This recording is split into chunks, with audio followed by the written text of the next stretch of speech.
Crystal clear waters and unique coral reefs have made the Red Sea one of the world's prime diving destinations.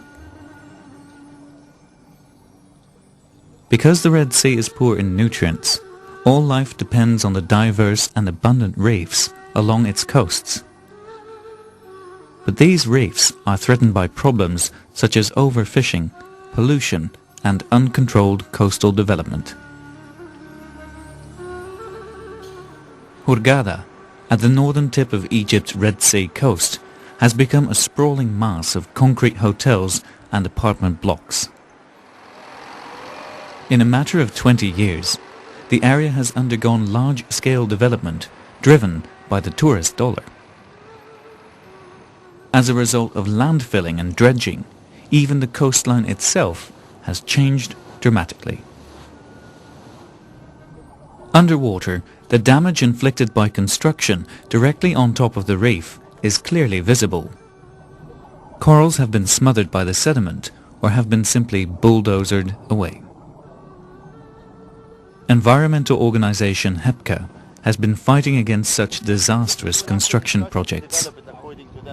These two hotels were built on top of the coral reefs of this area. This was one of the most famous nesting areas for the fishes in the Red Sea here in Hurghada in specific, and it was completely destroyed for the initiation of this project. It's catastrophic. With most of Hurghada's fringing reefs destroyed, HEPCA now concentrates here on protecting reefs further offshore from damage caused by divers and their boats. But the impact of fins and anchors is minimal in comparison to that of Egypt's master plan to develop its coastline in the south. In an attempt to boost the country's fledgling economy, the whole coastline between Berenice and Al Qusir is up for construction over the next decade. In Shagra Bay, near Marsa Alam, dive resort owner Hossam Helmi has been a close witness of the expansion of hotels into the area. When we started here, we start with the tents, you can see it on there, and that was accommodation for the guests. They lived on a tent, and we used to have a diving tent, a kitchen tent, a toilet tent, and shade tent, so it was only a camp. Hossam Helmi wanted to run his hotel as an eco-lodge, with as little impact on the reef as possible. But the government's plans have forced him to upgrade his facilities to accommodate more guests.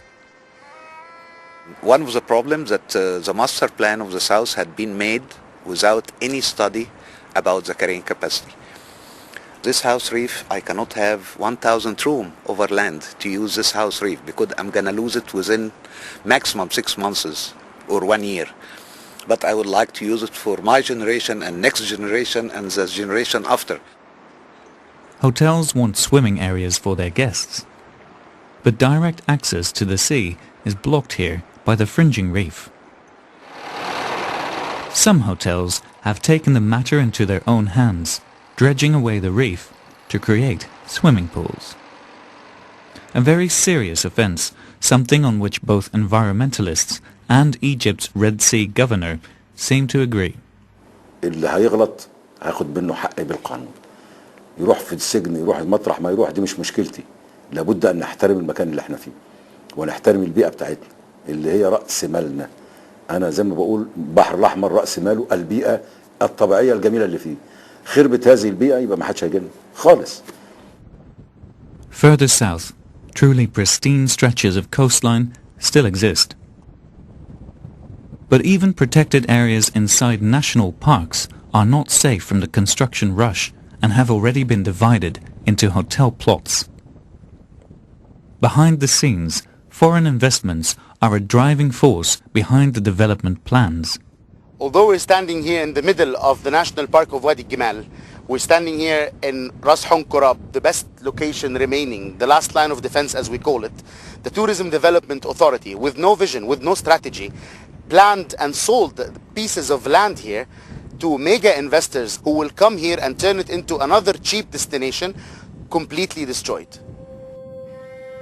The tourism development plans are not just bad news for the reefs. They're also set to drive local Bedouin communities off their lands. But there are some positive developments. Compared to other countries, Egypt has a relatively extensive network of marine reserves. Most of these protected areas are well patrolled by the National Park Authority and, like this one at Samadai, provide important jobs. More and more people are convinced that a network of marine reserves could be a powerful, sustainable alternative to the development plans.